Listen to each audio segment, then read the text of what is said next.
paradigma diferente, não é? Então, a partir do momento que nós nos tornamos pais, né, por adoção ou por biologia, não importa, né? O fato de nós nos tornarmos pais, nós entramos aí num outro universo, né? Com muitas demandas, né?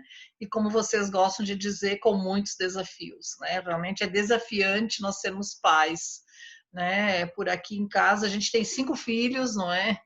Todos os 5 completamente diferentes, né?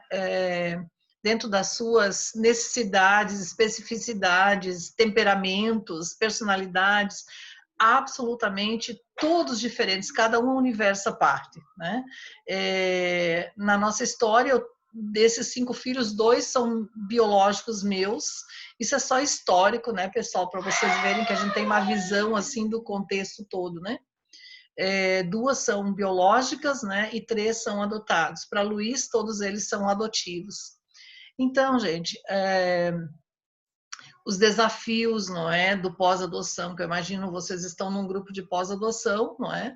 Eu não tenho uma noção de quanto tempo vocês estão com seus filhos, mas realmente esse pós-adoção, ele é muito desafiante, né? Principalmente quando nós entramos neste papel de pais, adotando crianças maiores, não é, que já vêm com uma história vivida, né?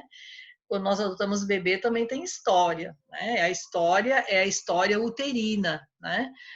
Porque os 9 meses de barriga também é uma história, né? Nós sabemos hoje muito claro na clínica para nós que esta história uterina traz muitos registros, muitas inscrições psicológicas, né? Luiz e eu somos psicólogos clínicos, como a Joana disse, né? Eu especialmente atendo muitas crianças e muitas vezes eu não consigo entender determinado comportamento da criança e eu tenho que retroceder com a mãe até a vida uterina para entender determinadas coisas, não é? Então, todos os nossos filhos, eles vêm com uma história pregressa, né? E esta história, ela não pode ser descartada, né? A gente não pode, não tem como zerar essa história, tá certo? Isso é uma coisa que a gente precisa compreender. Quando nós adotamos crianças, né? Quando nós escolhemos a adoção como a via para nós sermos pais, né? Nós precisamos compreender isso, né? Nós estaremos tornando nossos filhos crianças que já tiveram o início das suas vidas, né, em outra história. E nós seremos os continuadores da história da criança, né? Isso, às vezes, é um pouquinho complicado para a gente compreender. Às vezes é um pouquinho complicado para a gente compreender. Quanto mais idade a criança tem quando ela vem para nós, mais história vivida, mais lembranças, não é? Mais inscrições que ela vai trazer, né? Então, o nosso grande desafio é nós convivermos com a criança e a sua história, né? Que ela vai perpassar a nossa história, né? Nós temos que integrar as 2 histórias e ajudar a criança a compreender determinadas coisas, né? Elas vêm feridas, machucadas, com muitas dores. A Joana aí levantou o livro das dores da adoção, da parte da criança. Eles passam muito sofrimento, não é? E é também um sofrimento entrar numa família adotiva, por mais que eles queiram isso, e eles perceberem que não vão mais poder voltar para a primeira família. Isso é um fenômeno assim bem interessante. Por pior que seja aquela primeira família, este era o conhecido, né? Isso é o que ela conhecia, né? E a criança, no primeiro momento, quando ela chega na família adotiva, ela fica muito desalojada, ela fica muito preocupada, né? Eu vejo algumas crianças assim com muita dificuldade de fazer os novos vínculos, porque ela fica pensando que para fazer os novos vínculos com a família adotiva, ela precisa matar psicologicamente, né? Matar no pensamento dela a família biológica, né? Então, vejo, né, o caminho da adoção, né, ele tem assim muitas especificidades. Por isso que a gente insiste tanto, né, no preparo para a adoção, né, nessa importância de vocês aprenderem antes determinadas coisas que são fundamentais. Esta é uma, né, a convivência com a história pregressa, né? É uma das questões fundamentais que a gente trabalha muito nos grupos de preparo à adoção, né? A gente não pode romantizar, muita gente romantiza a história toda, né? E fantasia, né? Aquela coisa, né? Imagina o filho ideal, perfeito, maravilhoso, né? Sem defeitos. Primeiro que não tem isso, né, pessoal? Todas as crianças têm as suas dificuldades, como nós também temos, né? Não tem filho perfeito, não tem pais perfeitos, família perfeita, marido perfeito, só o meu. É... marido perfeito, né? Então, nada é perfeito. A gente tem filhos possíveis, né? Pais possíveis, né? Então nada é perfeito. Então todos nós teremos uma ou outra dificuldade. Hoje pela manhã eu estava falando há pouco, né? Nós tivemos a nossa reunião do pós-adoção aqui, né? Em Recife e estávamos falando isso. Então, cada família, eu acompanho assim, individualmente cada família, né? Então, tem algumas famílias que não gostam de colocar suas questões no grupo, e eu trabalho muito isso. É muito importante que as famílias se abram para o aprendizado, né? A Joana me disse que esse grupo de vocês também é um grupo fechado, e tem que ser assim. Né? No nosso grupo, inclusive, nós fizemos um pacto de sigilo, né? O grupo tem um cunho terapêutico, né? E no começo a gente faz esse pacto, né? O que é dito aqui não sai, né? A gente tem que ter confiança no grupo e se sentir confortável para trazer as nossas questões. Se a gente não traz para o grupo, o que acontece? A gente priva o grupo do aprendizado, porque certamente a sua dificuldade é também a dificuldade do outro, e você se priva de perceber isso, né? Então eu custo um pouquinho, né, de convencê-los disso. Eles estão se abrindo, né? Então tudo é um processo, né? No primeiro momento eles ficam com medo, o que eu vou falar? Eu vou falar sobre isso? O que eles vão achar disso, né? Ninguém acha nada, tá todo mundo no mesmo barco, né? Então a gente não pode ter constrangimento, não vou falar isso não, que coisa, eu fiz todo esse curso de preparo para adoção e agora eu estou aqui, eu estou com essas dúvidas todas. Gente, é assim mesmo.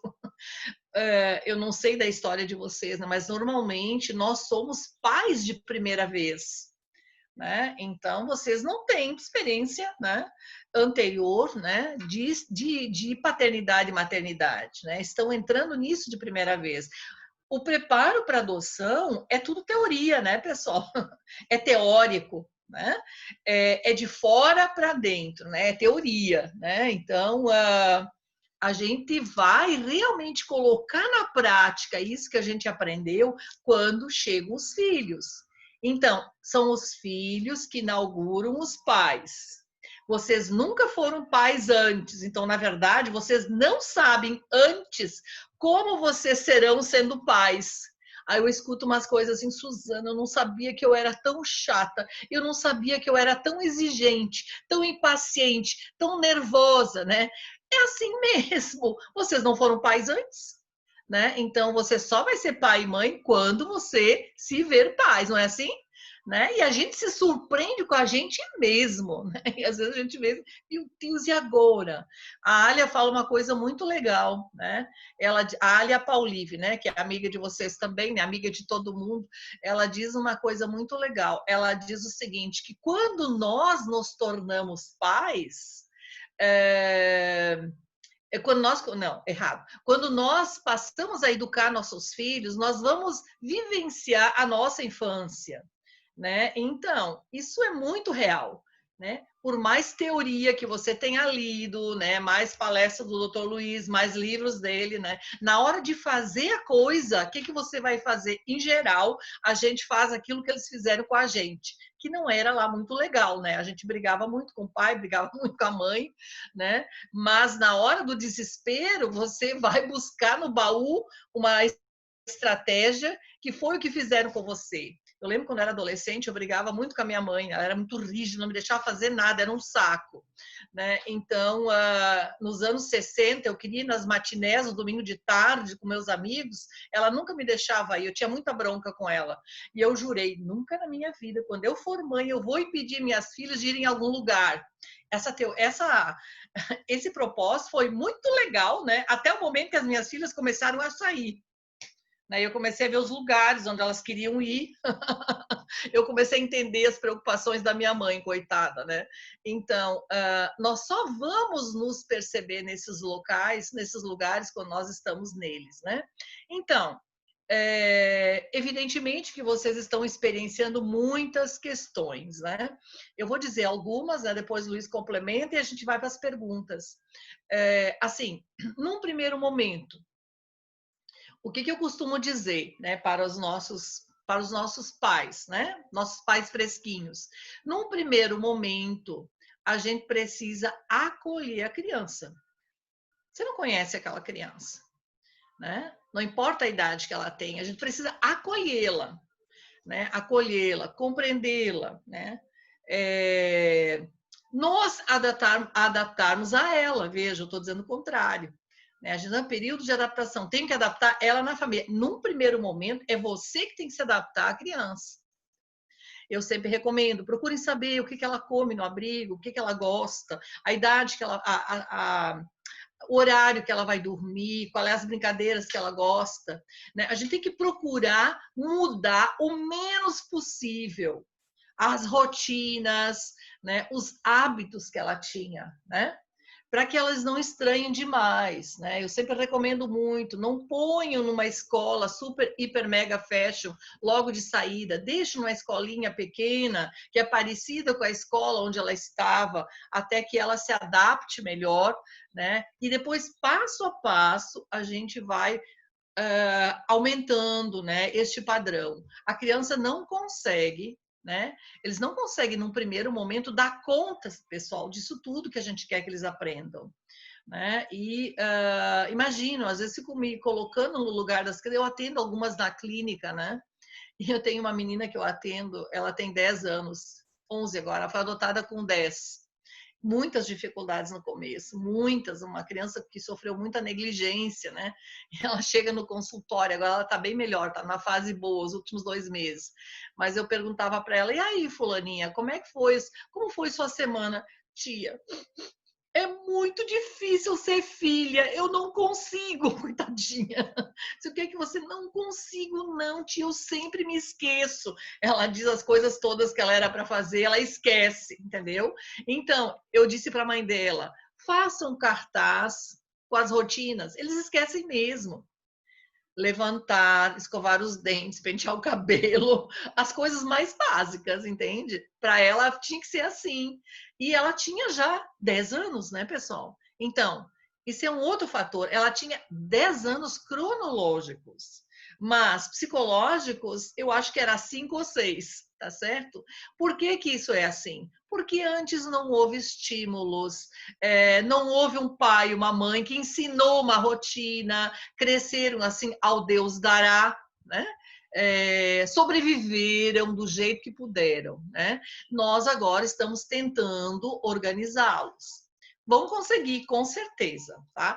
E tudo isso vai depender muito da minha palavra favorita, que vocês vão ouvir no mínimo umas 30 vezes essa palavra na tarde de hoje, né? Que eu digo, eles brincam comigo lá, já sei, tranquilidade, a nossa tranquilidade, entendeu? Porque é a partir da nossa tranquilidade que eles vão se organizar. Então, se nós somos muito nervosos, nós ficamos muito impacientes, se nós somos muito rígidos, né? A gente quer tudo certinho, né? A gente não admite nenhum deslize, a criança fica muito desalojada, ela percebe que ela não está agradando. Ela não está agradando aquele pai, né? E ela se fecha. E ela, dentro da interioridade dela, ela constrói uma percepção de que ela não é competente, ela não é capaz, ela não vai conseguir. Com essa minha menina que eu citei para vocês. Né? Então, cada pequeno progresso a gente tem que valorizar. Mesmo que o quarto esteja uma bagunça só, mas ela botou a toalha no lugar, parabéns, a toalha está no lugar, você conseguiu guardar sua toalha. Vamos agora guardar os brinquedos? Né? Tá uma bagunça lá, né? Mas normalmente o que a gente faz? Que bagunça! A gente não vê a toalha no lugar. né? A gente só vê aquilo que ela não fez. Então, com essas crianças, a gente precisa muito, muito mesmo, trabalhar o reforço positivo, né? Para que ela veja que nós estamos percebendo os progressos, né? Que ela tá avançando, ela tem que ter este estímulo, sabe, pessoal? É bem difícil no começo, né? Eu sei que é complicado, né? Então, muitas vezes o casal tá junto, assim, se é um casal, eu não conheço vocês, né? Tá junto, assim, vários anos, né? Numa vida bem tranquila, vou na balada quando eu quero, vou tomar minha cerveja quando eu quero, a casa todinha arrumada sempre, chegaram os filhos, pronto, casa arrumada nunca mais, né? Tem quem é que falou isso, né? Eu acho que era, não sei se é Rubem Alves que ele dizia, não sei se é Rubem Alves ou ele dizia assim: casa muito arrumada não é lar. Tá? Lar é bagunça, né? Então, quando é um lar que as pessoas aproveitam, né, curtem, vai ter bagunça. Então, o filho vai ter bagunça. Né? Aquelas crianças que são muito arrumadas, que não tiram nada do lugar, não estão brincando. É claro que a gente vai ensinar. Terminou de brincar, tem que recolher o brinquedo, né? A gente vai fazendo isso no... Bora recolher o brinquedo? A gente faz junto. Né? Então, no começo, né, pessoal, é muita paciência, é um exercício de paciência no primeiro momento. Né?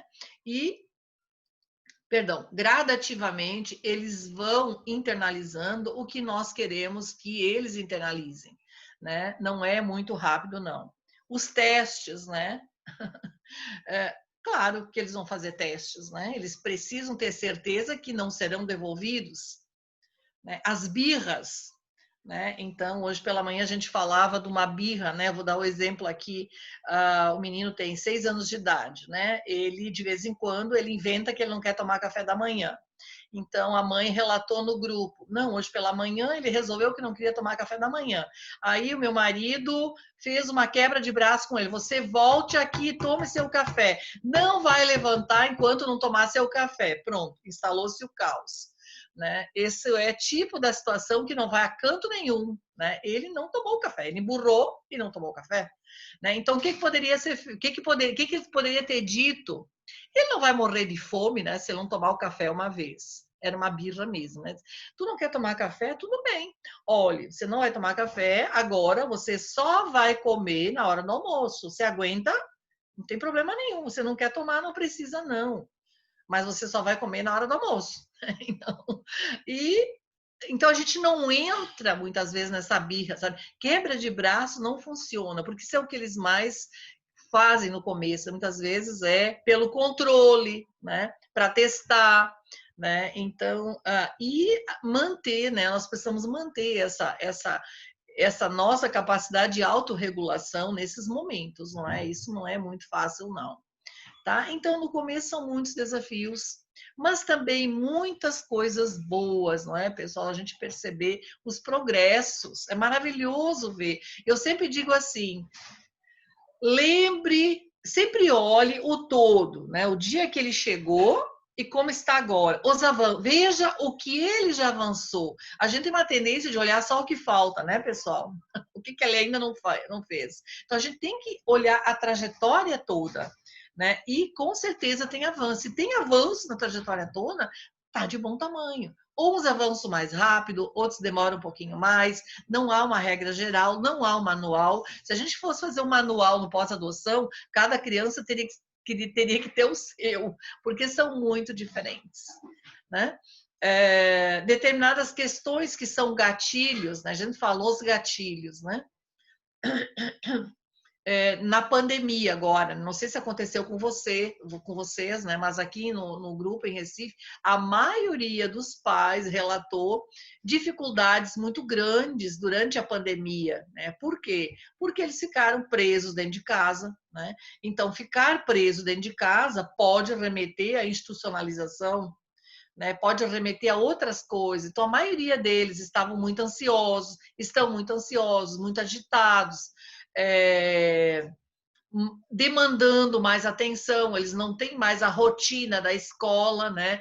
Cá entre nós, esse negócio da aula online é um saco, é muito chato, eles não têm uma condição de ficar sentado na frente do computador, como nós estamos agora, prestando atenção, eles não têm, né? Então, para eles é muito difícil isso, né? E eu digo para os nossos pais, relaxem, relaxem, né? Claro que vocês vão insistir, vão ajudá-los, assim, para que eles assistam, mas também não dá para fazer uma guerra se eles não conseguirem, porque realmente eles não conseguem. A maioria não gosta de estudar, né, pessoal?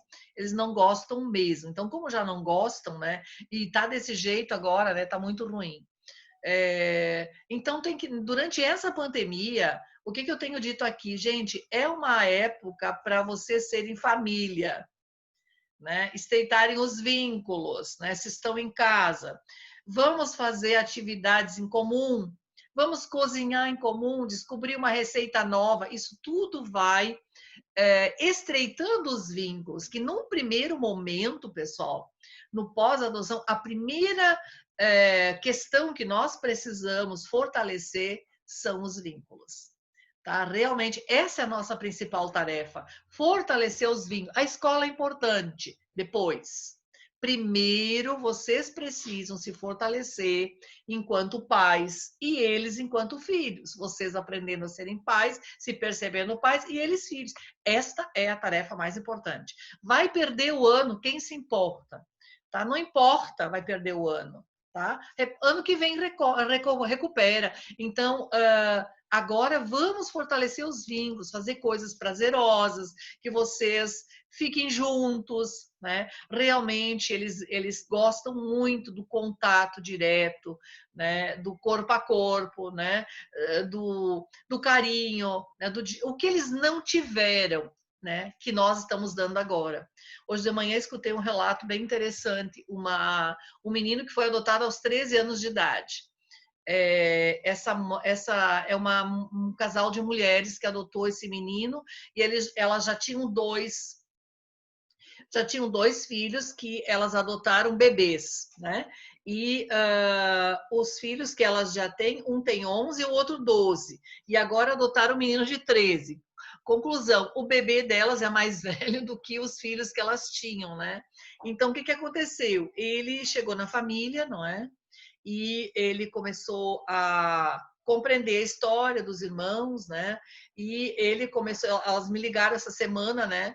Suzana, o que eu faço? O fulaninho quer tomar mamadeira, 13 anos de idade.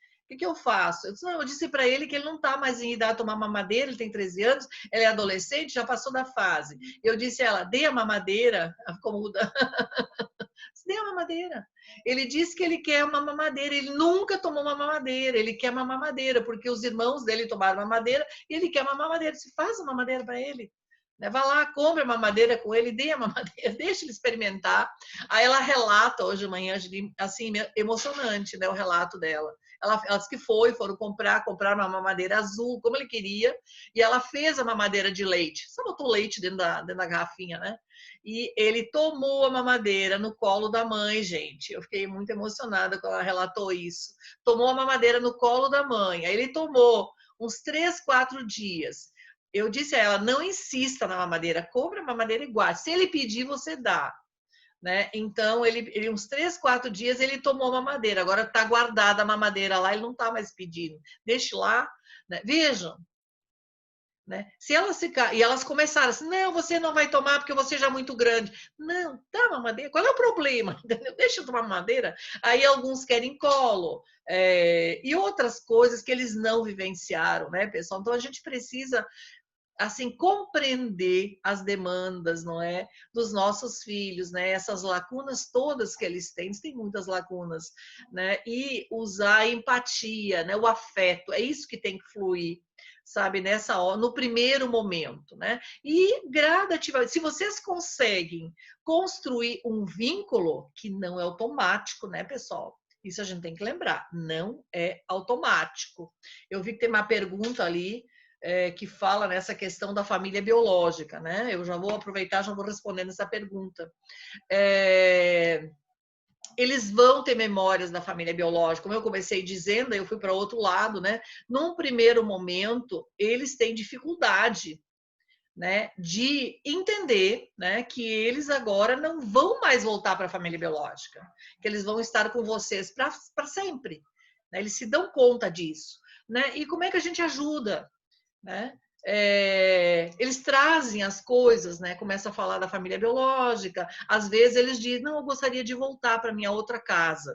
Isso, em geral, acontece quando a gente começa a cobrar determinados comportamentos, né? Se nós somos rígidos demais, rápidos demais nas nossas demandas, isso de repente, aqui é muito chato, eu não consigo isso, quero voltar para casa. Né? Eles pedem para voltar quando eles percebem, né, que eles não estão conseguindo, não é, atender as expectativas dos pais. Eu quero voltar para casa. Não, a sua casa agora é aqui. Mas eu queria voltar para minha outra mãe. Veja, você não pode mais voltar para sua outra mãe, né? Porque aquela outra mãe, ela não sabe cuidar de você, né? Você não está mais com ela porque ela não conseguiu cuidar de você, né? Ela não conseguiu, não conseguir, né? A gente é uma impossibilidade jamais falar mal, né? A gente já está arrumando na cabeça da criança, né? Então ela não conseguiu cuidar de você. Eles perguntam por que ela não conseguiu. Não sei, eu acho que pode ser que ela era muito nova, pode ser que ela estava doente, né? Quando é uma pessoa alcoolista ou com problema de drogadição, a gente diz que estava doente. Ela estava doente, então ela não conseguia cuidar de você. Eu acho que ela não foi cuidada, eu acho que não cuidaram dela e ela não aprendeu. Então, quando uma criança não é cuidada, né, os pais não cuidam direito da criança, a criança não aprende a cuidar. Acho que foi isso. Né? Mas agora você tem um pai e uma mãe, ou um pai, dependendo da situação, e nós vamos cuidar de você.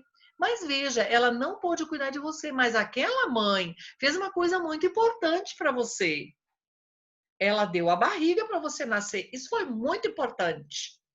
Né? Ela deu a barriga e você nasceu. Agora você é nosso filho. Então nós somos muito gratos à sua mãe, porque ela deu a barriga para você nascer.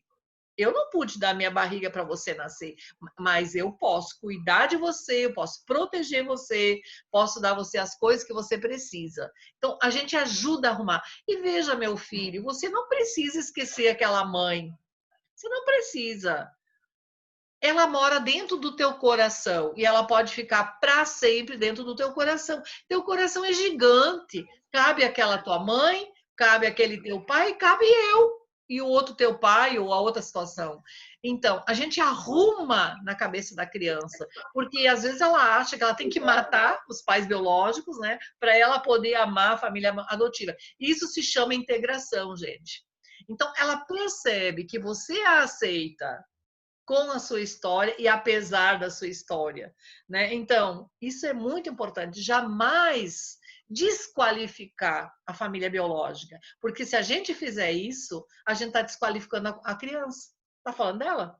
Né? Quem aguenta que alguém fale mal do seu pai e da sua mãe? A gente briga até a morte, né? Mesmo que o pai da gente seja um bandido, não pode, né? Então a gente ajuda a criança a entender quando ela precisa desse entendimento. Tá, pessoal? Então, algumas crianças, e é é muito variado, né? Umas não querem falar da família biológica, às vezes demoram muito tempo para falar, dependendo das histórias. Em geral, quando eles começam a falar, né, essas crianças que são mais introvertidas, no primeiro momento, elas não se sentem confortáveis para falar. De repente, elas começam a falar e despejam, né, tudo. Né? Aí a gente acolhe. O que a gente não deve fazer é ficar perguntando, né, pessoal? Aí tem pais adotivos que fazem aquele interrogatório, né? Não façam isso, não. Quando a criança chega, a gente não faz interrogatório. Deixa ela trazer a história na medida da possibilidade dela e do desejo dela, da condição que ela tem. E à medida que ela vai trazendo, a gente vai escutando, vamos acolhendo. Às vezes, eu tive um menino que ele fazia assim, ele aterrorizava. Não, porque eu morava num lugar onde todo mundo tinha arma. Todo mundo tinha arma, e o meu pai também tinha uma arma, ele matou não sei quem, ele fazia isso, né? Inventou também umas coisas a mais, né? Que ele usava essa história, né? Já era pré-adolescente, né? Para mostrar, para causar medo, eu acho, né? Então, a gente, isso aos pouquinhos vai desprogramando, né? E tem outras coisas que aparecem, né, pessoal? Mentira, é muito comum, eles mentem muito, né, no primeiro momento, né? Mentem muito. Por que eles mentem? Porque eles são ruins? Que eles são maus? Não, eles aprenderam a mentir. Mentir é uma ferramenta. Quanto tempo dá para a gente falar? Porque senão eu falo até amanhã. Me digam aí um tempinho. Como é isso? 16h40. Nós temos até 5 horas, é isso, Rejane? Até às 5? A gente tem uma brecha de 1h30, até 5h30.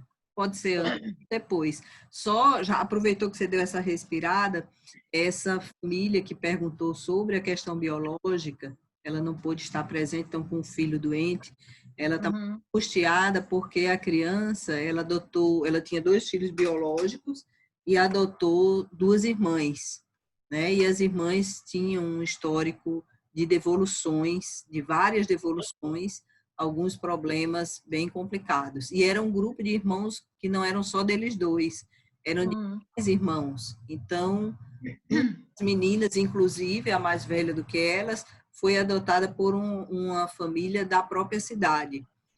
Sim. E, né, ela acredita que a menina fantasia sobre essa questão da família dela. E ela se angustia muito com isso, que ela diz que tem muito questionamento de quem é essa família, porque vem de uma família extremamente de risco, inclusive uma família que, pelo que ela entende, é de um local, de um bairro bastante perigoso e tudo, e ela fica angustiada com essas questões. Agora está próximo do aniversário da menina, ela diz que a menina já escreveu cartinhas da filha, a filha já escreveu cartinhas para a família biológica, para as irmãs, e ela fica preocupada em saber como é que eu vou lidar com isso. Ela deve estar no começo da adoção, não é? Tá, eu acho que 2 anos, né, Joana? Mônica, 2 anos, né? 2 anos com elas. Que idade tem ela? A mais velha parece que tem 11 e a outra é menor, deve ter 8 anos. Né? Tem alguns casos, né? Este aí seria um caso que eu indicaria psicoterapia. Né? Então, tem alguns casos que a criança precisa fazer psicoterapia, né? Para ajudar a entender essa história, né? Casos mais complexos, né? Eu queria contar uma historinha rápida, eu vou contar essa, eu vou passar para a Luiz, né? Por que eles aprendem a mentir? Uma coisa que aconteceu comigo. Né? Eu vinha da faculdade num belo dia, né? Eu estava dando aula e terminou minha aula, estava vindo para casa, umas 10h30 da noite, mais ou menos, e eu vinha para casa. Eu paro num sinal e um menino bate na minha janela. Eu tomei um susto, né, no primeiro momento. Aí eu vi que era um menino, ele chorava copiosamente. Né? Ele chorava mesmo, né? E eu nunca abro a minha janela, mas eu olhei para a carinha dele, né? Aquela coisa, abri a janela. Esse tia, pelo amor de Deus, eu tô morrendo de fome, tia. Por favor, tu me dá um dinheirinho aí para comprar um pão, né? E eu olho para ele assim, ele chorava. Né? Aí abriu o sinal, aí eu tive que ir embora, né? E porque era um trânsito de noite, todo mundo indo para cá, já tinham buzinando atrás de mim, eu fui, né? Adivinha o que eu fiz, né? Fiquei com aquela imagem na minha cabeça, né? Logo adiante tinha uma padaria, a Suzana para na padaria, vou lá, compro pão, compro leite, como não sei o que, eu fiz uma feirinha para ele, fiz a volta na quadra, uma volta imensa, né? Voltei para aquele lugar, né? Parei no mesmo sinal, aí veio o mesmo menino, já não estava chorando, né? Aí ele veio na minha janela, né? Daí eu dei para ele a sacola, né? Ele olhou para mim e saiu correndo, assim. Eu olho assim, na calçada tinha 3 mulheres, um monte de coisa e pacote ali que elas tinham ganho, né? E as mulheres fumando, né? Eu pensei, oh meu Deus, entrei numa, né? Então, ele mentiu. Né? Ele aprendeu a mentir, né? Então, muitas vezes eles são usados para mentir, né? Eles vêm do reino onde a mentira é válida, né? E isso é um trabalho imenso para nós, ensinarmos a eles que no nosso reino a gente não mente, que não precisa mentir, que eles podem dizer a verdade, né? Então, isso realmente é desafiante no começo, né? Nós compreendemos. Então, eles não mentem porque eles são mau caráter, gente. É isso que a gente tem que entender. A mentira é uma ferramenta. Muitas vezes é a forma mais rápida de sair do problema, né? Eu digo uma mentirinha lá e saio do problema que eu estava naquele momento, né? Então, tem que cuidar com o excesso de penalização, né? Com o excesso de censura quando eles mentem, né? Claro que a gente não vai apoiar a mentira, vamos conversar sobre essa mentira, né? Explicar, você não precisa mentir, meu filho. Tá? A gente vai construindo um canal de comunicação. Ele tem que aprender que ele pode falar sobre as suas coisas e que vocês têm abertura para escutá-lo, né, pessoal? Então, mentira é bem complicado, né? E outras coisas também. Vamos deixar o Luiz falar um pouquinho dos desafios e depois a gente abre para pergunta. Ele achou que não ia falar, estava bem felizinho aqui, viu? Não, mas sobrou para mim um pouquinho e é Não um ótimo pouquinho, que... não é bastante. Não, é ótimo que seja um pouco, porque assim eu resumo melhor as coisas. Né? Na realidade, nesse contexto que nós estamos aqui, Susana disse quase tudo, porque ninguém diz tudo. Então, ela disse quase tudo e eu vou tentar dizer só o quase, né? Do meu jeito e da minha forma. Então, é preciso que a gente faça um esforço para entender a pessoa a quem a gente ouve, para entender que é uma forma peculiar, pessoal. E assim é pai e mãe com os filhos. Então, eu vou dizer do meu jeito. Por exemplo, eu já, pelas minhas contas, já há 50 anos que eu lido com criança e adolescente dentro do consultório. Isso me dá assim, uma certa visão sobre essa questão na relação entre pais e filhos. Quando eu digo criança e adolescente, é porque eu tenho que lidar também com os pais e os filhos deles. Então, uma coisa que eu aprendi é que os filhos precisam muito mais de expressões afetivas do que de pressões pedagógicas.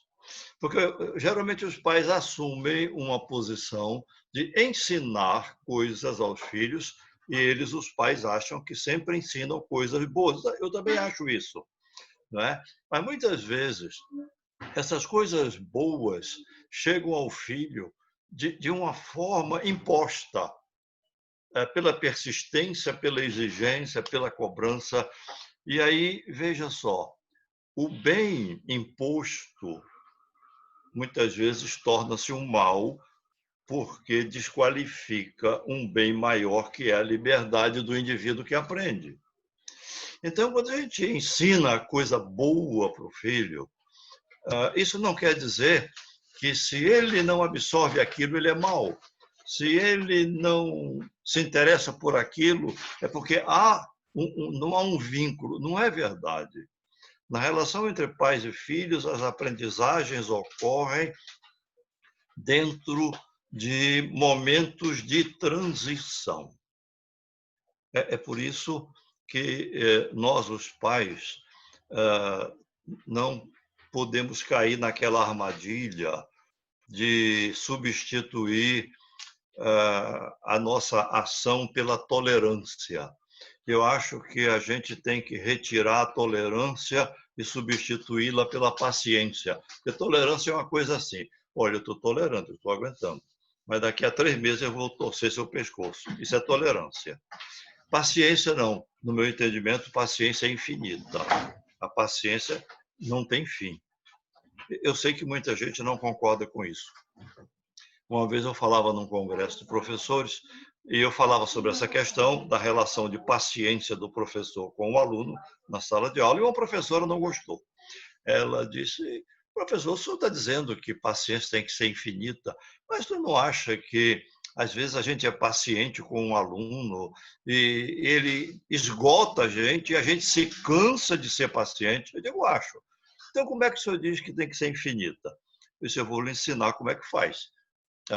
Quando você estiver cansada de ser paciente, você descansa e continua a ser paciente. Então, esse é o processo da relação com o filho. Não é? A gente tem que olhar dessa forma. Porque, olha, os filhos, antes de serem filhos, eles são pessoas. A gente parece que não lembra disso. Eles são pessoas com suas singularidades.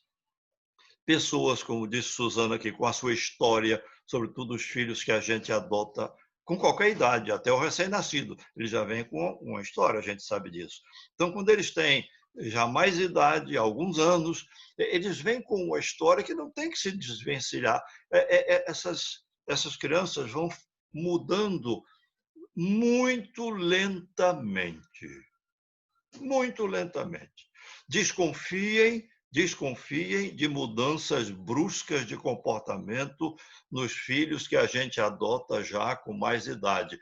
Talvez eles estejam usando um instrumento de satisfazer a gente, de ganhar a confiança da gente, mas isso não significa que eles introjetaram de uma vez para sempre aquela aprendizagem. Isso não existe na prática.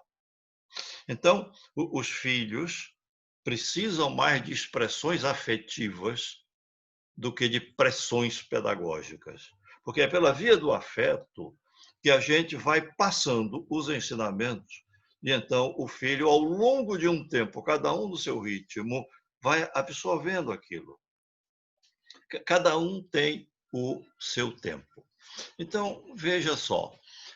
Olhe, há uma segunda coisa que eu queria dizer comprimidamente aqui. Por favor, não sobrecarreguem os filhos que vocês adotaram. Não sobrecarreguem os filhos com as esperanças que vocês têm em relação a eles. Às vezes, nós colocamos esperanças tão pesadas sobre as costas dos filhos que eles não conseguem carregar. Isso vale para tudo que é pai. Mas na questão da adoção, essa esperança que a gente tem é um tumulto para eles, porque às vezes, se a gente não tiver cuidado, a gente vai sobrecarregá-los de tal maneira que eles vão se ver de saída incapazes e impotentes para atingir aquelas metas que a gente estabelece. De modo que Suzana usou uma palavra aqui que, para mim, é uma palavra-chave. Primeira coisa que a gente tem que fazer com o filho que a gente adota é acolhê-lo. Essa palavra acolhimento cabe em todos os lugares. Há pouco tempo, algumas semanas atrás, uma pessoa me perguntou, claro, a pessoa olhou para mim, viu mais ou menos quantos anos eu deveria ter, ou talvez até soubesse a minha idade, né? Antes que vocês façam um cálculo errado contra mim, deixa eu logo dizer, né? Eu tenho logo que me defender. Eu, dentro de 3 meses, vou fazer os meus primeiros 85 anos. Então, não, por favor, não dê mais idade do que eu tenho. Então, essa pessoa me perguntou, me diga uma coisa, o que é que uma pessoa idosa mais gostaria que se fizesse por ela? Eu disse, olha, se você me fizesse essa pergunta há uns 20 anos atrás, eu não saberia responder com propriedade. Mas agora eu sei. Agora eu vou dar a resposta para essa pergunta. O indivíduo idoso, a coisa mais importante que ele precisa é de ser acolhido. E essa é a mesma postura da criança pequena, do adolescente. Eles esperam de nós acolhimento. E, às vezes, eles vão traduzindo as formas do nosso acolhimento, eles vão traduzindo como encolhimento. A gente vai se encolhendo ao invés de a gente acolher. Acolher não significa aceitar tudo que vem dele, nem as formas dele como sendo formas finais de comportamento. Não é isso. Acolher e vou dizer de uma forma bem forte aqui, até para vocês lembrarem. Acolher o filho que a gente adota significa a gente aceitar até o inaceitável. Porque, olha, não se enganem, mas a gente vai criar os filhos. Nós temos 5 filhos, o mais velho tem 46 anos de idade, foi adotado com 24 horas de nascido. A vida toda eu acompanhando, né? E há algumas coisas que eu não aceito nele. E ele sabe disso, porque eu digo para ele centenas de vezes. Eu não aceito. O não aceitar determinados comportamentos não significa não aceitá-lo como filho. Não é de forma alguma. Então, a gente tem que descobrir que ter filho é a gente aceitar, muitas vezes, o inaceitável. E assim foi também conosco na nossa relação de parentalidade com nossos pais. Nós colocamos muitos problemas diante deles que eles não aceitaram. E nós estamos aqui. Bem, deixa eu dizer de uma forma bem simples, talvez até tosca, mas bastante concreta e objetiva. A criança, e vou tomar aqui a imagem da criança. A criança não é uma garrafa que a gente tenha que encher. A criança é como se fosse um fogo que a gente tem que acender. Tá? Pronto, é a nossa função. Que a gente pensa que é uma garrafa que tem que encher. Isso, a gente bota muita coisa lá dentro, tenta pelo menos. Coisas que, no nosso julgamento, coisas boas. Está ensinando isso, ensinando aquilo. E ele tem que absorver tudo. Ele tem que se comportar daquela maneira. Isso não é verdade, nem com a criança, nem com nenhuma outra pessoa, seja em que idade ela esteja. Por exemplo, vocês que estão participando aqui do grupo, os casais ou os grupos familiares, que as pessoas olham para a gente, pessoas que convivem com a gente e querem que a gente absorva determinadas coisas. Olha, não fale assim tão alto, não fale tão baixo, não grite tanto, não seja impaciente. E a gente tem que absorver tudo isso. Não tem, não.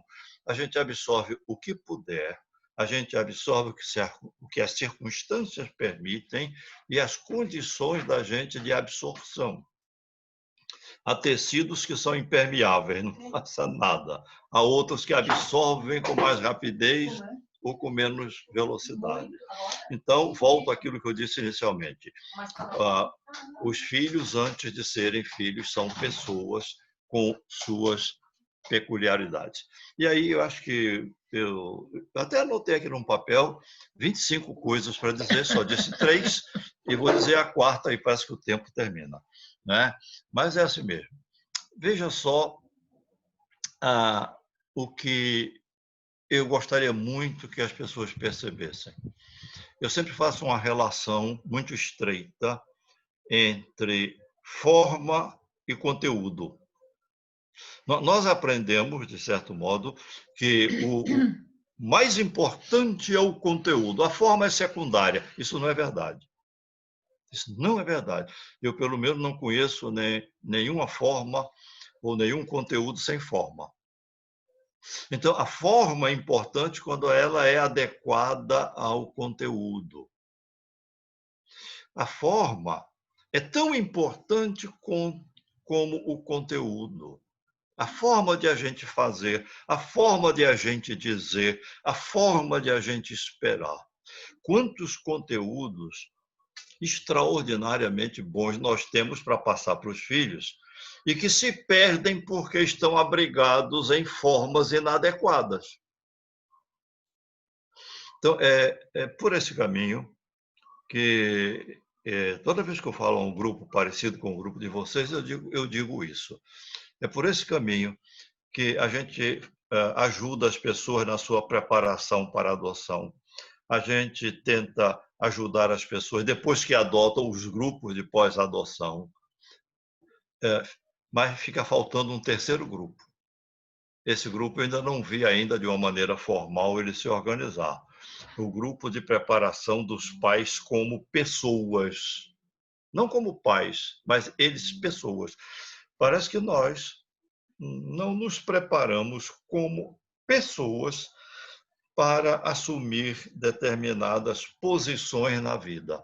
A gente se prepara como profissional disso ou daquilo. A gente se prepara como conhecedores disso ou daquilo, mas como é que eu estou me preparando na minha relação comigo mesmo? Isso é uma coisa que parece que falta para todos nós no dia a dia. Mas, deixa eu concluir, eu geralmente só concluo na terceira ameaça. Essa é a segunda, então eu quero só lançar uma questão aqui para vocês pensarem. E vou dizer de uma forma que, assim, de saída, não é fácil compreender, pode parecer estranho o que eu vou dizer, mas vou dizer dessa forma bem simples e bem resumida. Tudo que a gente faz, a gente deve fazer fazendo. Tudo que a gente ouve, a gente deve ouvir ouvindo. E aí eu podia multiplicar essa cadeia. Por que eu digo isso? Porque às vezes a gente está com o filho, a gente está brincando com ele, ele chama para brincar, ele pede para brincar, e a gente brinca, mas a gente não está brincando com ele, a gente está com ele, mas não está brincando. Ao brincar, é preciso que estejamos brincando. Às vezes o filho vai contar uma história para a gente, e eu já vi muito isso. Os pais que pegam o menino na escola e botam dentro do carro correndo, que não pode nem estacionar direito, e sai e o menino começa a contar o que aconteceu durante o dia na escola, o recreio e tal, e o pai dirigindo lá e tal. E ele conta a história, e ele vai contando aquelas histórias entrecortadas, repetidas, e o pai e a mãe, sim, diga, estou ouvindo, não ouvi nada. Ali ele ouve, mas não está ouvindo. Então, o que eu estou querendo passar com essa ideia é que em todos os momentos, em quaisquer circunstâncias em que a gente esteja com o filho, é estar com o filho pelo filho. Um grande biólogo chileno de reconhecimento mundial, e eu sempre gosto muito de dizer algumas coisas que ele pontua, chama-se ele Humberto Maturana, até sugiro que se interessarem em ler alguma coisa, há muitos livros dele em português. Ele disse uma coisa muito interessante de uma forma bem simples. Ele disse, se eu estiver com o meu filho nos braços e estiver pensando no que devo fazer para ganhar a vida, então eu não estou com meu filho nos braços. Essa é a grande questão. Se alguém está aqui, por exemplo, me ouvindo e está pensando numa outra coisa, que é muito comum, puxa, que horas são? E já está passando da hora, e eu tenho que chegar em casa e fazer isso, e fulano vai chegar, então não está me ouvindo. É verdade. Esse estar com o filho leva a gente e aí a terceira ameaça eu vou terminar, a gente vai precisar se lembrar de 3 palavras, e eu quero deixar essas 3 palavras, espero que vocês percam o sono hoje pensando nessas 3 palavras, talvez renda alguma coisa interessante para cada um de nós. As palavras são ser, estar e fazer. A gente geralmente, quando pensa nisso, dá uma ênfase maior à última palavra, fazer. É preciso fazer isso, fazer aquilo, fazer. Fazer é a última coisa. A primeira das coisas é o ser. Como é que eu estou sendo pessoa? Para poder eu ter condição de estar com as pessoas. É o ser que leva ao estar, a estar com o filho, a estar com o outro com quem eu convivo. E aí eu estou com uma preparação razoável para fazer o que seja necessário. Se alguma pessoa estiver quieta num canto, parado, olhando para cima, geralmente passa outra e diz, vai fazer alguma coisa. A pessoa não pode nem pensar, tem só que estar fazendo. Assim a gente faz com os filhos. É um fazer sistemático o dia inteiro, o tempo todo. E fazer coisas boas a nosso julgamento. Mas é preciso que os filhos percebam que nós os acolhemos como filhos. Nenhum filho é filho porque quer. Lembra disso. Nenhum filho é filho porque quer. Os filhos só se tornam filhos por conta da ação dos pais sobre eles. E como é que nós estamos agindo sobre eles para que eles se tornem nossos filhos? Nós é que somos responsáveis pelo fato de eles se tornarem nossos filhos. Não é que nós vamos conseguir a perfeição disso. Como a Suzana disse, não existe o filho perfeito. Existe o filho possível. O filho possível é extraordinário. Porque se existisse o perfeito, quando chegasse na perfeição, não vai ser mais nada. Bateu no teto, parou ali. O filho possível, não. Ele vai sempre ter a possibilidade de se transformar em alguma coisa a mais. No fim das contas, é muito melhor o feito do que o perfeito. Porque o perfeito não se consegue e o feito a gente pode contribuir de alguma maneira para a construção da caminhada de alguma pessoa. Pronto, fica feito aqui o meu arremate. Uma outra hora que a gente se encontra, eu falo sobre as outras 23 coisas que eu anotei aqui no meu papel. Ele sempre faz essa chantagem emocional, viu? Para deixar o gostinho de quero mais. Isso é estratégia de marketing pessoal, viu?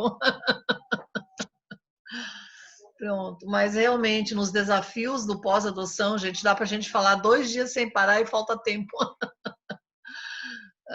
Enfim. Deixa eu dizer mais uma coisa. É só uma palavrinha, Há coisas na relação entre pais e filhos que não podem ser terceirizadas. Tá? Preste atenção nisso. Não adianta. Há coisas que eu posso terceirizar, mas há coisas que não podem ser terceirizadas. Ou nós fazemos ou deixamos de fazer. Ninguém vai nos substituir. Fique pensando, façam cada um para si uma relação sobre que coisas seriam essas que não podem ser terceirizadas. Pronto, Rejane, é para a gente responder as perguntas. A Rejane mandou uma listinha de perguntas aí. Parece prova do Enem, viu? Espero passar na prova aí. Você quer que a gente responda as perguntas? Então, essas perguntas foram colocadas lá no grupo. Eu acho que seria interessante prestigiar inicialmente das pessoas que estão aqui, né? Primeiro eu olhei para ver se a gente sabia as respostas, porque se tivesse alguma que eu não sabia a resposta, eu ia pular. Pronto, então vamos lá, né? Essa primeira, os pais estão aqui, a mãe está aqui, né? Então nem diga quem é. Não, ela vai se colocar se quiser. Ah, isso. Colocou aí, se você quiser ler, se quiser que eu leia, você que sabe, está aí com você. Pode ler, leia você. Então, assim, ó, uma criança adotada com 5 anos, hoje com 13 anos, sem registro de sua história anterior, pode ter dificuldades na maturidade emocional ou cognitiva. É uma criança que não tem nenhuma dificuldade, nenhum tipo de transtorno, faz terapia, faz psicopedagogia, faz a parte da psicologia, e que não se sente capaz de aprender. A autoestima ainda muito fragilizada e sempre se sente extremamente inseguro na aprendizagem. Quer responder? É você que responde. ele escolhe as perguntas que ele quer responder. Pronto, ela diz que ele não tem registros de sua história interior.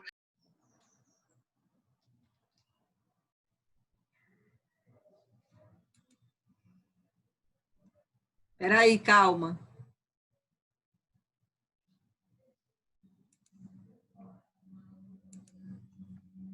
O som, Rejane. Teu áudio, Suzana, está em mute. Mexe. Está em mute, tu entrou em mute. Pronto. Desculpa, Suzana.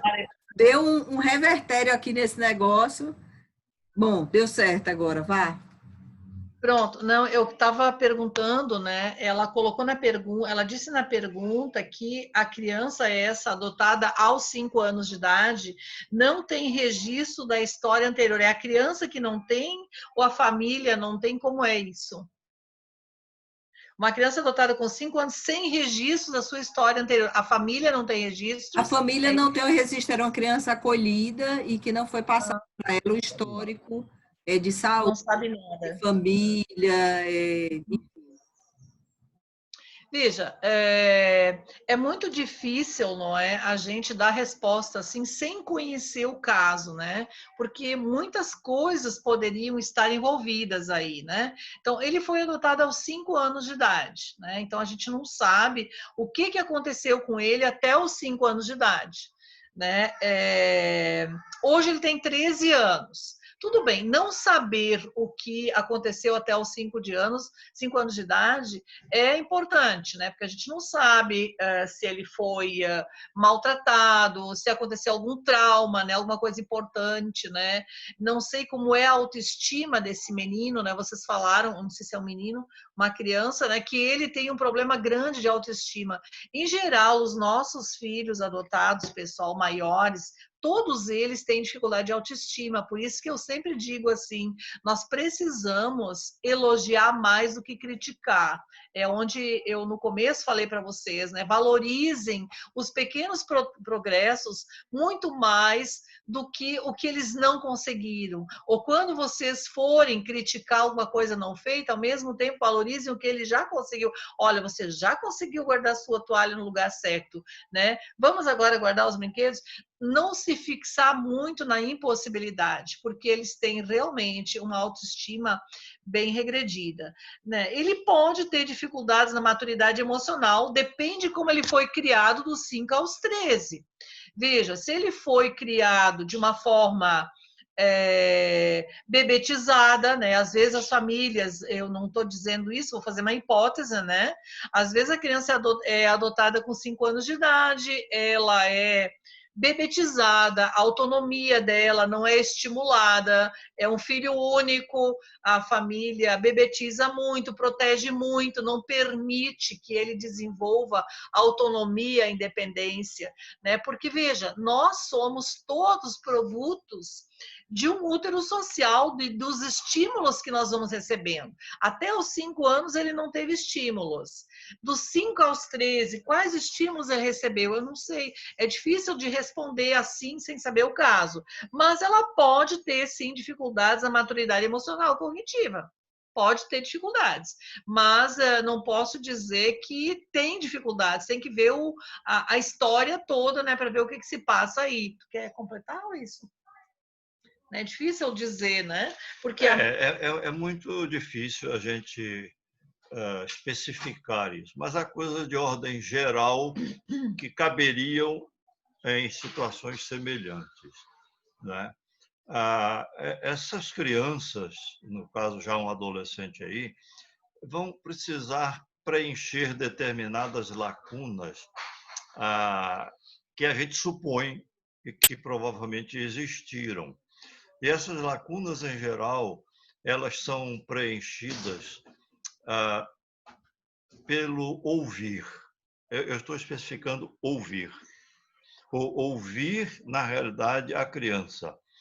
Ouvir o seu silêncio, ouvir a sua postura, ouvir a sua reclamação, enfim, sem exercer correções a tudo que ela faz, mesmo que seja inadequado e que a gente possa deixar de corrigir, para que elas construam um caminho, aí voltamos àquela palavra, de acolhimento, né?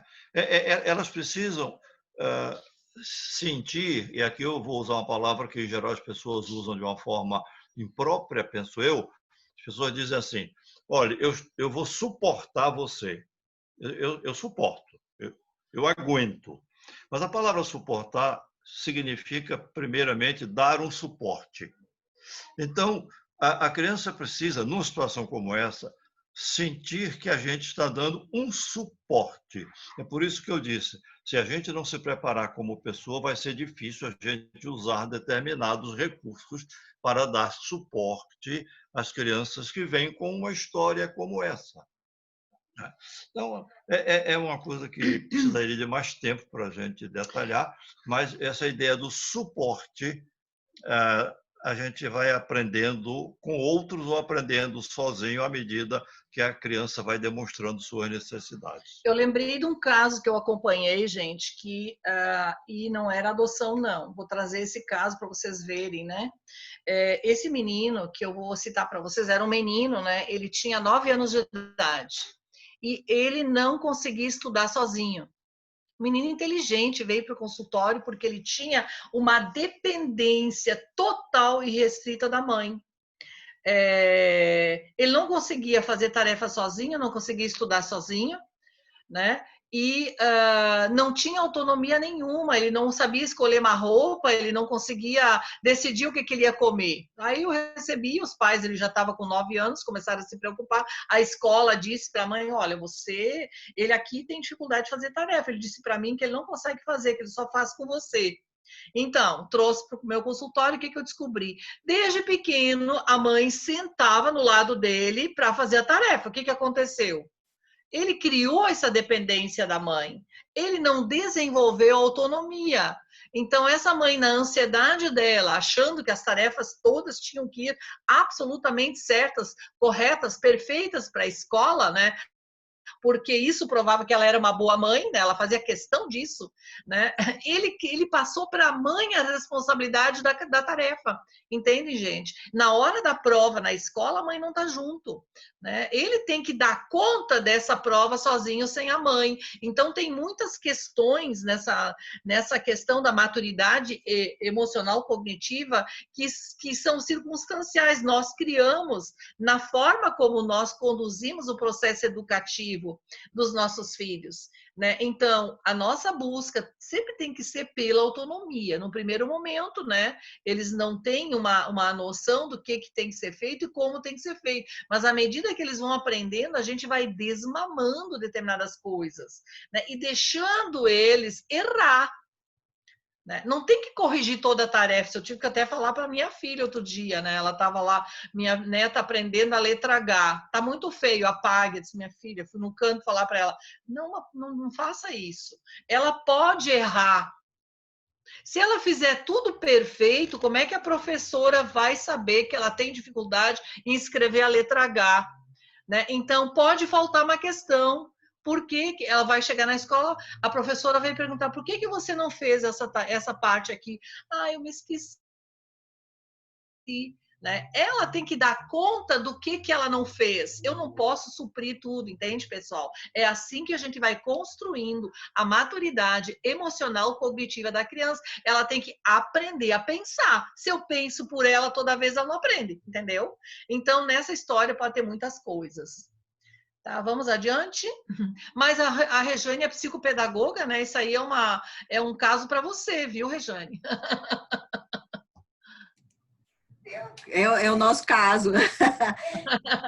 A Luísa e a Natan, que eles fizeram uma pergunta, e como eles estão aqui presentes, aí eles podem colocar de uma forma mais. O Luiz e o Natan estão há poucos dias aí com a chegada dos filhos e podem fazer a pergunta direto, tá certo?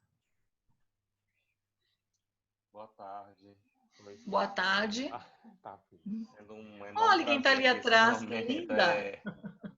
Uma das pecinhas aqui que chegou para preencher nosso coração.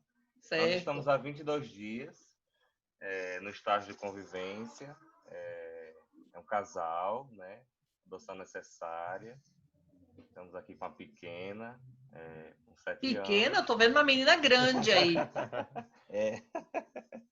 E o irmão com 8. Oh, que lindo! Apareceu outra cabeça ali. Isso. Pois é, nós fizemos uma pergunta, né, nesse período inicial, né, a gente vem aqui, eu acho, tentando fazer o exercício da melhor forma, com todo o apoio aqui dos nossos amigos do Acalanto. Nós somos voluntários também do Acalanto Natal, e desde então, né? Nosso processo durou mais ou menos 1 ano e 8 meses, desde a habilitação até essa chegada deles. E aí nós colocamos aqui uma pergunta, né? Quais estratégias podemos utilizar, né? Para os diversos ensinamentos relacionados às necessidades básicas do dia a dia, né? Sem nos tornarmos chatos e autoritários. Suzana, ela já trouxe bastante dessa pergunta, né? Na fala. No momento tem sido essa a questão que a gente fica com dúvida se a gente está sendo invasivo demais ou se a gente né, deve deixar um pouco mais à vontade. Só rapidinho, a gente escutou uma vez de um casal também que frequenta o Acalanto, e a gente vem se reconhecendo na fala deles, né? Quando a gente, na adoção necessária, a gente recebe um filho ou filhos, né? No nosso caso, irmãos, onde a gente, em pouco tempo, a gente tem que aprender a lidar e ensinar também tudo que, às vezes, pais afetivos ou biológicos com os filhos recém-nascidos têm um certo tempo, né? Então, de ir ao banheiro e usar o papel higiênico a todo o resto, né? A gente precisa lidar com esse manejo com a adoção necessária, né? Com os filhos que chegam com mais idade. Então, eu acho que isso tem sido uma questão não desafiadora no sentido de surpresa, porque eu acho que a gente teve muito apoio e vem tendo do Acalanto, enfim, do processo inteiro. Foram 5 meses de visitas às crianças, então a gente conseguiu intensificar. Mas sim, tem essa questão. A pergunta é em torno disso, né? Se a gente está sendo um pouco exagerado nas orientações do dia a dia. Eu vou dar uma notícia para você, tá certo? Uma notícia assim bombástica. Todos os pais são chatos. Não tem. Se você é pai ou mãe, você é chato. Por que nós somos chatos? Porque você tem que fazer aquelas coisas que não são legais. O pai tem que dizer não quando eles querem olhar televisão a noite inteira, ficar no celular 5 horas. Então, nós pais somos chatos. No consultório, eles se queixam, né? Tia, meu pai é muito chato. Por quê? Não, ele não me deixa jogar. E eles se queixam, né? Para mim mesmo, né? Depois que a gente fez o vínculo, eu disse, querido, olhe, todos os pais são chatos. Ele me olha, é mesmo. Tia Suzana também foi chata. Você também foi chata. Acha que eu sou legal, né? Não, fui chata também. Na verdade, eu era a rainha das chatas. Né? Então, se o teu pai é chato, é porque ele é um bom pai. Eles ficam me olhando assim, desolados, né? Então, claro que nós seremos chatos sempre, né, pessoal? Então, a única coisa que na tua pergunta, né, tornar chato, nós vamos, porque nós temos que repetir, como eu já disse, né? Repetir não necessariamente é ser autoritário, né? Aí, como o Luiz falou há pouco, né? A forma de dizer. Né? Então, a gente tem que procurar não ser autoritário, porque o autoritarismo, gente, a gente não está internalizando as regras, a gente está amedrontando a criança. Tá? E nós queremos que eles aprendam e respeitem, né? E internalizem a autoridade. Isso não é autoritarismo. Né? Autoritarismo, eu quero que você faça e ponto final. Por quê? Porque eu quero. Não, entendeu? Né? Então não pode, né? Então a gente vai repetindo, papai já disse, tem que fazer de novo. É assim que faz, não quero fazer. Eu sei que você não quer, é chato ter aula assim, mas a gente precisa ter aula assim. Então é muita repetição, gente. Realmente é muita resiliência num primeiro momento, repetição. Assim, tem que fechar o olho para algumas coisas, né? Não está 100%. Digamos que conseguiram fazer 50% no primeiro momento tá bom, né? Então a gente não tem que ser rígido demais, né? Com as nossas exigências pessoais. A letra não está tão boa, deixa passar, tá certo? Então a gente também tem que permitir que eles errem. Né? Então, quando os pais são muito autoritários e muito rígidos, a criança fica com medo de errar. Ela aprende que ela não pode errar. Quem não erra, né, gente? Todos nós erramos. Não tem problema nenhum em errar. Todos erramos. E a gente pode errar, a gente pode corrigir, a gente faz de novo, né? E pronto, né? Então, é assim, né, gente? Então, eles estão no comecinho, né? Vai ser repetição, repetição.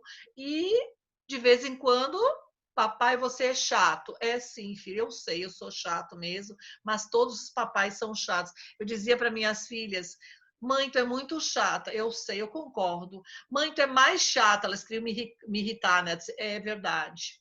Mãe, tu é a rainha das chatas. Eu sei, eu sou a rainha das chatas. Ou às vezes eu dizia assim, ser mãe na adolescência, né?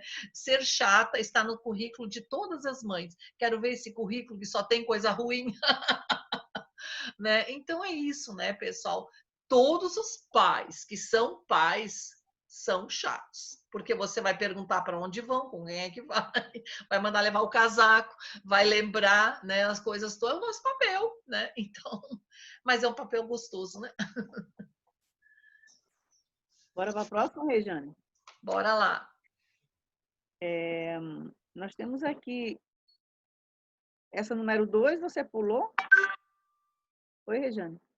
Eu pulei essa daí para prestigiar o pessoal, já que é uma pergunta minha. Aí pula para o pessoal que tem mais perguntas. Se der tempo, é que vai a minha. Tá Para certo. nós tudo bem, né? O tempo tem a ver com vocês, né? Estamos aí. É uma pergunta que eu sempre escuto. As pessoas, pelo menos a mim, perguntam sempre. Qual é o momento adequado para a abordagem inicial e falar para a criança que ela é adotada, a idade, né? Tem essa pergunta aqui. Se existe alguma estratégia, né? A criança já está com 1 ano e 6 meses e ela já está com essa angústia, né? Eu não sei se a pessoa... Doutor Luiz é ótimo para responder essa resposta aí. Vamos lá, doutor Luiz. Bom, a idade, ele escreveu até um livro sobre isso, tá certo? Não é um livro, Adoção, Origem, Segredo, Revelação. Alguém está perguntando, né? Ela tem um filho de 1 ano e 6 meses e já está preocupada em como falar sobre a adoção com a criança. Qual a idade ideal e como fazer isso? Olhe, quanto mais cedo, melhor. Por enquanto, nessa idade, eu acho que a mãe e o pai já podem começar a contar à criança a sua história, em forma de história. E não quer dizer que ela vai entender nessa idade, ela não vai entender. Mas é uma forma de os pais irem se familiarizando com a forma de contar essa história. À medida que ela for crescendo, se pode dar dados mais objetivos. Mas, geralmente, as pessoas mesmo insistem. Mas qual é a idade em que a gente deve dizer? Então, eu formulei uma idade, pela experiência, eu acho que entre 2 e 3 anos de idade já está passando um pouco do tempo de se dizer, né? Só que é preciso entender uma coisa. Falar sobre a adoção a uma criança não é contar todos os detalhes da sua história pregressa. Não é nada disso. A história da adoção é simplesmente assim: olha, você não nasceu de mim, você nasceu de outro pai e de outra mãe. Está contada a história da adoção, mais nada. Se essa criança foi abandonada numa caixa de sapato, não sei onde, não importa. Isso não tem nada a ver com adoção. A história que ele precisa saber é a sua origem. A sua origem não foi daqui de nós, a sua origem foi de outra pessoa. Claro, dito nos termos da criança. À medida que ela vai tomando mais idade, ela vai perguntar. E por que a minha outra mãe não ficou comigo? Aí Suzana já deu uma resposta muito boa na fala dela, né? Em geral, a gente não sabe. E quando sabe, nem é muito útil dizer para a criança o porquê, não é? A gente tem as respostas de ordem geral, ou ela não pôde, ou ela não soube. O registro que a criança vai fazer é que a origem dela não foi daquela pessoa ou daquelas pessoas, foi de outra pessoa. Isso vai tomando uma forma diferente dependendo do interesse dela, à medida que ela fosse desenvolvendo na sua infância, na sua adolescência e até na idade adulta. Eu já tive casos de pessoas adultas que descobriram que eram adotadas depois de adulto. Então, isso foi um pânico na cabeça delas. Foi uma mulher de 42 anos, correu lá para o consultório e falou: acabo de descobrir que eu sou adotada. Eu nunca soube disso. E agora, o que é que eu faço? Né? E eu não vou contar essa história agora aqui, mas foi muito interessante. Ela já tinha filhos, adolescentes, já quase adultos, e quando os meus filhos descobrirem que eu sou adotivo, como é que vai ser? Né? Então vejam que é muito simples. A dificuldade não é da criança, a dificuldade é nossa. Porque há um medo em certos pais adotivos de que a criança, sabendo que não nasceu dessa barriga, ou não nasceu desse pai ou dessa mãe, de que elas então comecem a colocar a gente à margem e passem a se interessar pelos pais de origem. Nunca vi isso acontecer em 50 anos. Nem mesmo aqueles que, sabendo da sua adoção, chegaram a uma certa idade e queriam conhecer os pais de origem. Eu não gosto da expressão pai biológico. Pais de origem. Então, e alguns descobriram os pais de origem. E eu ajudei, estimulei era possível encontrar? Encontraram. E foram lá se encontrar com os pais de origem. E olharam, e num dos encontros, era a mãe, né? Olhou para a moça já de 18 anos: você, como cresceu? Claro, ela foi adotada recém-nascida. Eu cresci. Você está estudando? Estou, sim, senhora. Está bem nos estudos? Estou, sim, senhora. A conversa durou 5 minutos e ela foi embora porque não tinha mais o que conversar com a filha, né, que ela gerou. De modo que não precisa ter medo de um retorno à origem. Agora, que a nossa história é importante, é por isso que a gente tem fotografias. Aqui em casa é cheio de fotografia nas paredes, vocês estão vendo aí atrás um aqui, né? É parte da história.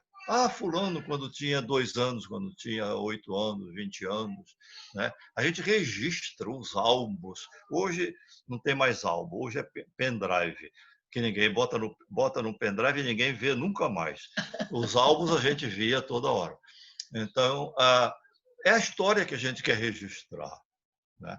Eu mesmo, nessa quarentena, aqui nos 4 meses que eu passei, eu achei em umas gavetas umas fotografias muito antigas. Uma fotografia do meu avô paterno, depois achei uma do meu pai, né, aos 45 anos de idade, achei uma minha aos 14 anos. Aí eu juntei aquela galeria ali, é a minha história. Eu me lembrei das coisas do meu avô, do meu pai, a minha adolescência, é a minha história. Não existe a pessoa real sem história. No caso do adotivo, é simplesmente a origem.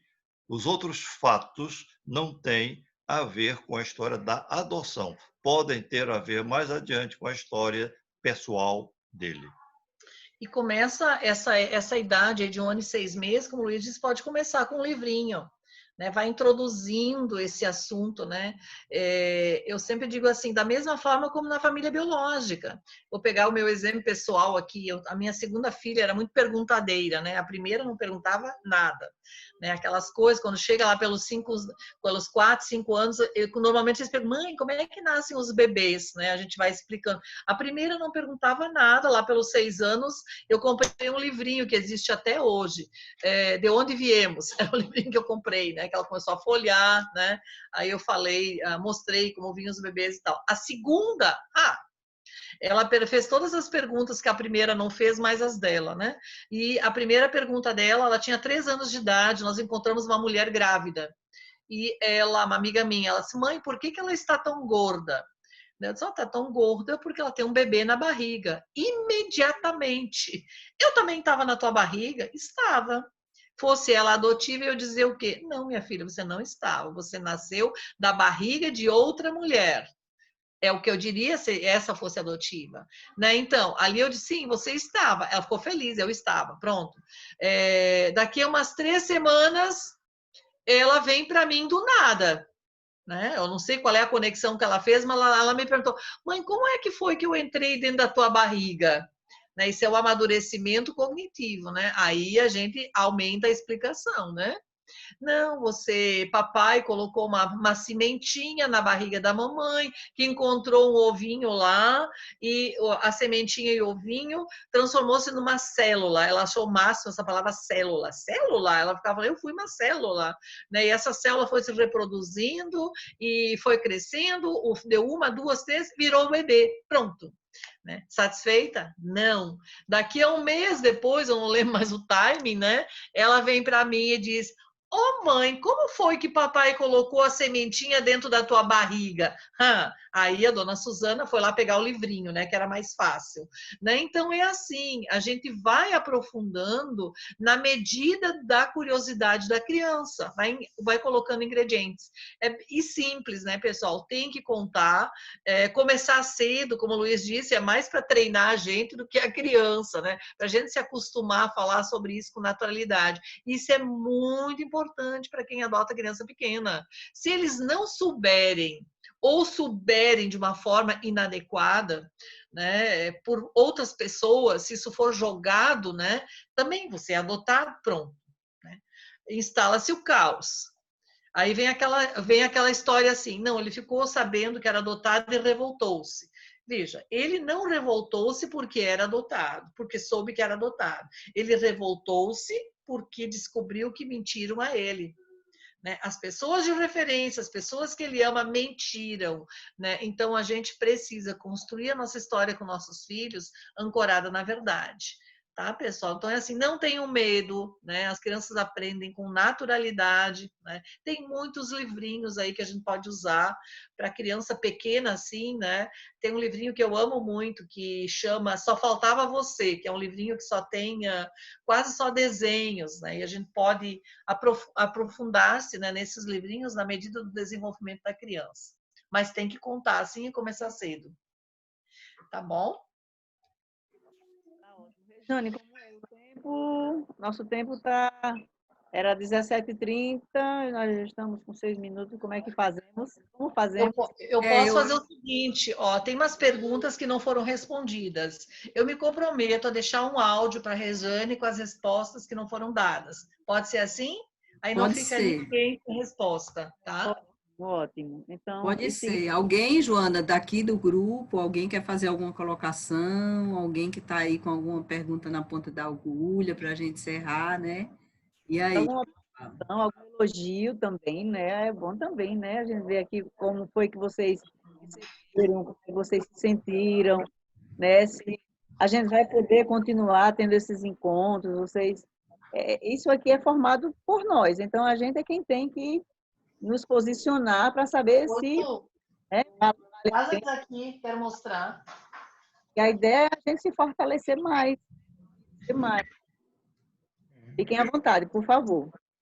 Eu queria fazer um elogio, assim, eu tomei um banho de conhecimento, foi uma universidade para mim, assim, eu ficaria o resto da noite conversando com eles, porque é, assim, muita sabedoria, né?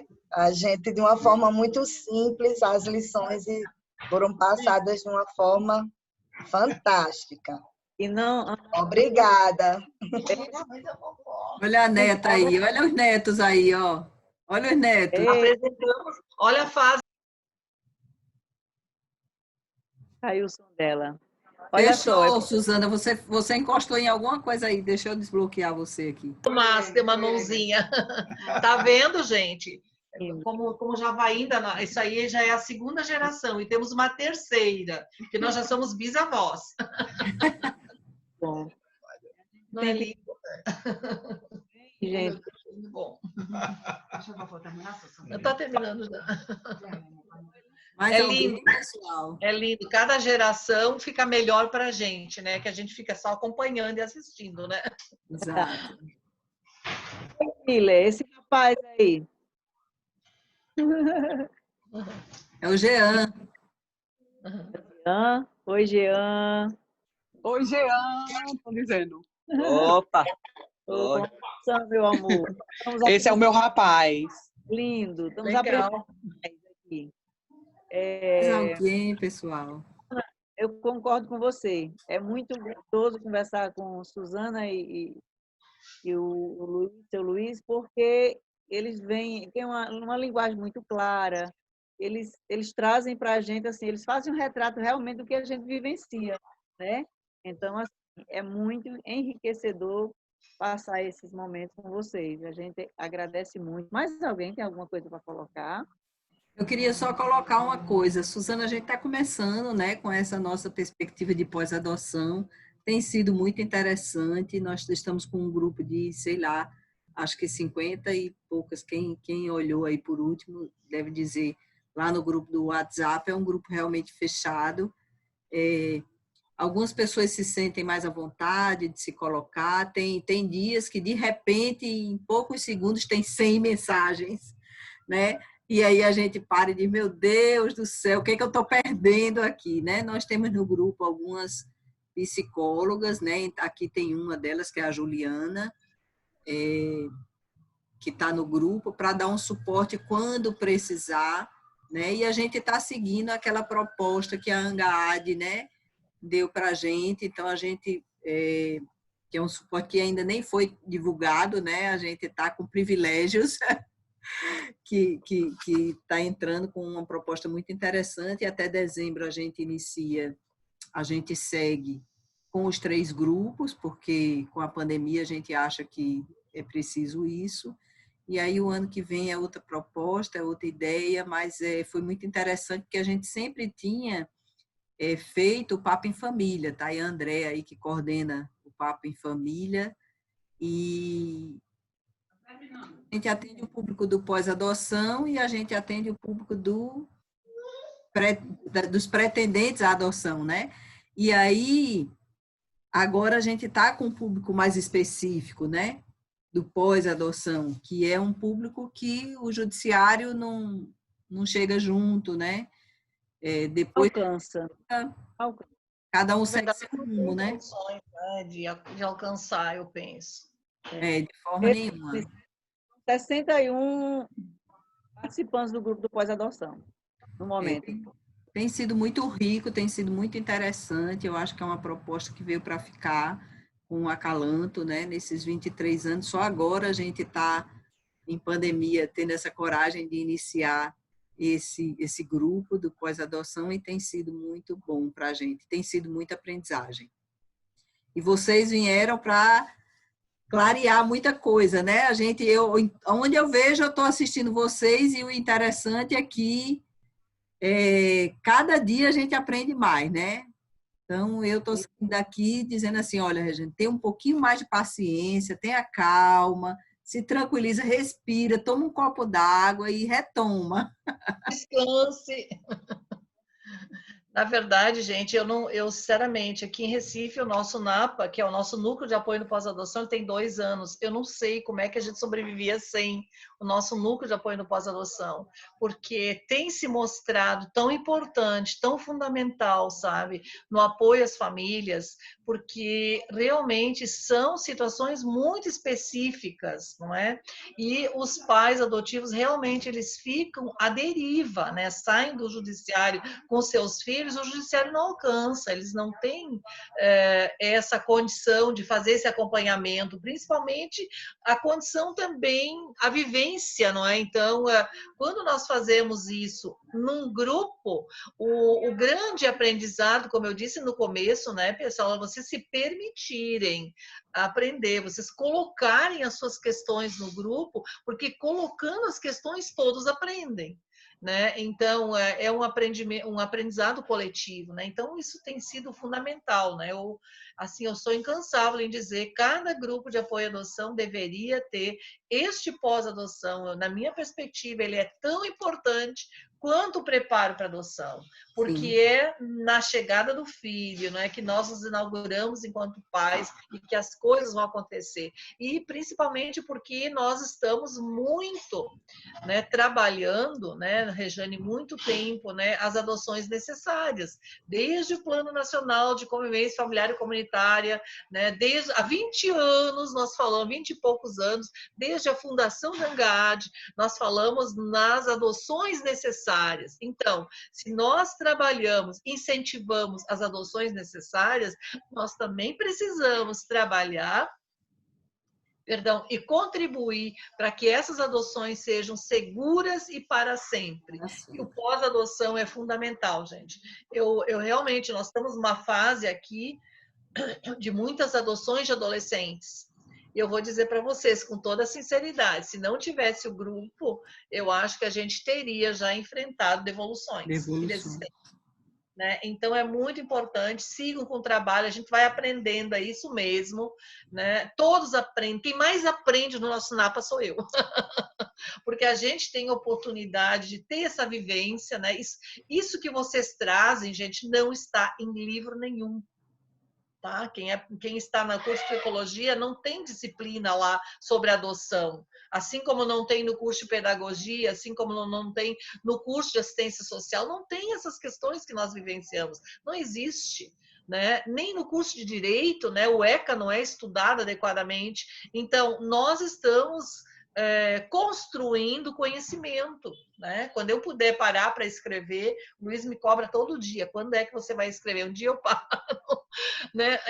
Eu vou escrever alguma coisa, mas não tenho, enquanto a gente faz militância, não dá tempo de escrever, por enquanto eu ainda acho que eu devo fazer a militância. Quando eu tiver mais velhinha, né? Daqui uns 30 anos, pode ser que eu escreva, tá? Mas vamos em frente, parabéns pelo grupo, prestigiem o grupo, pessoal, participem, é muito importante. Muitíssimo obrigada. Mais alguém? Doutor Cláudio, chegou por aí, tudo bem? Obrigada. Peguei o finalzinho, peguei a resposta das perguntas, que eu estava numa live lá com o pessoal do Ele grupo de veio a Pernambuco. Pernambuco e nós fomos a Natal, é assim, né? Esse intercâmbio. Mas eu vi e fiquei, né, fantástico, esse casal aí maravilhoso. Estava aqui só bebendo do conhecimento para levar para Pedrinho e Fernanda, para a família. Foi ótimo. Parabéns, mais uma vez. Uma coisa que a gente tem aqui, ele falou do Pedrinho e da Fernanda, me lembrei. A gente tem aqui também, gente, o NAPA Infanto Juvenil, paralelo, quando a gente puder fazer, né? Quando a gente puder fazer encontros presenciais, a gente descobriu, né? Isso foi muito legal também. Nós temos um trabalho paralelo para os filhos, que são separados em 3 faixas etárias. Abaixo de 7 anos, a gente traz para o grupo só acima de 4 anos. Os muito pequenininhos não dá, né? Eles a gente não dá aqui porque a gente não tem mão de obra, né? Que os pequenininhos precisam muitos voluntários. Então, de 4 a 7 é um grupo, de 7 a 10 é outro grupo, e de 7 a 11 é outro grupo, e a partir de 12 é o grupo dos adolescentes.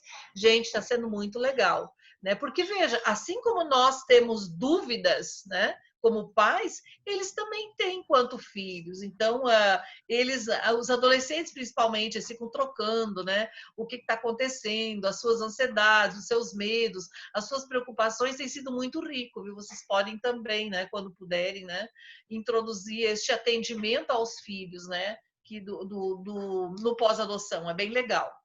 E eles se identificam. Agora está um caos, eu estou com um grande problema, porque a gente está só fazendo virtual, né?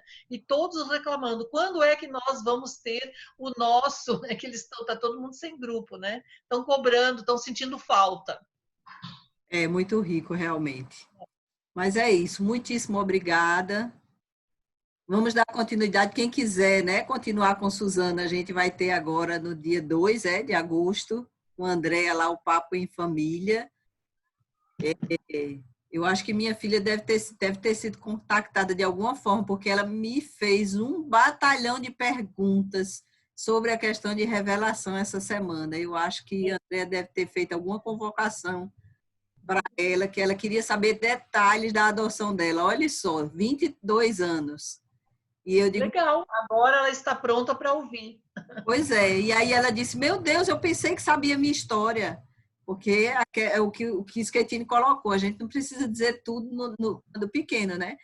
E o tempo passa, quando se pergunta é que a gente vai entrar em detalhes, né? Então, a Andréa convidou ela para alguma coisa, e aí ela chegou aqui mãe, olha, eu queria sentar com a senhora, eu tenho que fazer algumas perguntas. E aí eu fui respondendo, eu disse, mas eu não sabia disso. E eu não sabia disso. Meu Deus do céu, tinha muito equívoco nessa época. Eu digo, pois é. Então, foi generoso, não é? Não é? Então, um beijo bem grande. Obrigada, Schettini. Obrigada, Suzana. E vamos seguindo, gente. Foi muito bom estar com vocês. Eu vou tentar agora salvar o negócio aqui, viu, Suzana? Beijo grande. Tchau, tchau. Tudo de bom. Obrigada, Joana. Abraço. Tchau.